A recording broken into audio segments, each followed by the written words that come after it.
معظم البنات بيحتاروا لما بتكون عندهم سهرة أو مناسبة بالليل أو خطوبة واحدة قريبتهم أو صاحبتهم، وبيبقوا عايزين يعملوا مكياج حلو قوي وفي نفس الوقت يكون مختلف وجديد، بس مش عارفين يعملوا ده ازاي.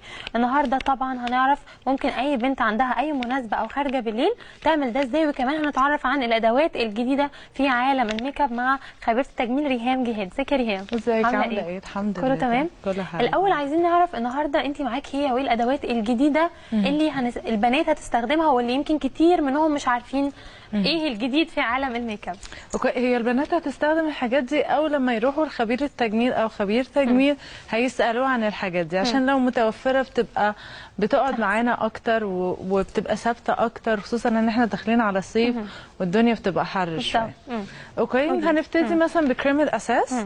كريم الاساس احنا عملنا الجهاز ده قبل كده للعرايس، انا بحبه للعرايس وخصوصا لو واحده عندها مناسبه عادي بس هي بشرتها دهنيه شويه فبرجح لها الجهاز ده.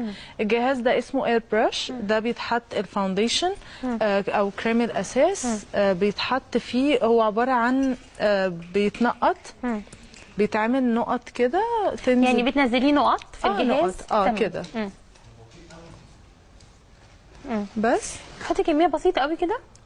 بحط اكتر، يعني انا هعمل بس تجربه كده، حاجه خفيفه جدا وبيترش. يعني بصي بيترش وفيري سموث وثابت جدا، يعني بيدي لون وما بيديش طبقات بقى وما بيديش الحاجات دي، لا خالص.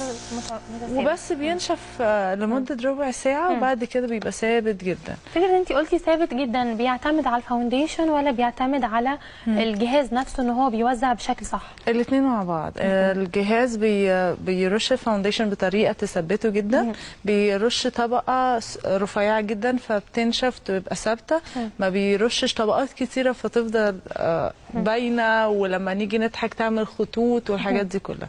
وكمان الفاونديشن ده بيزد اون سيليكون، الوسط بتاعه سيليكون، فالسيليكون ده مفيد جدا.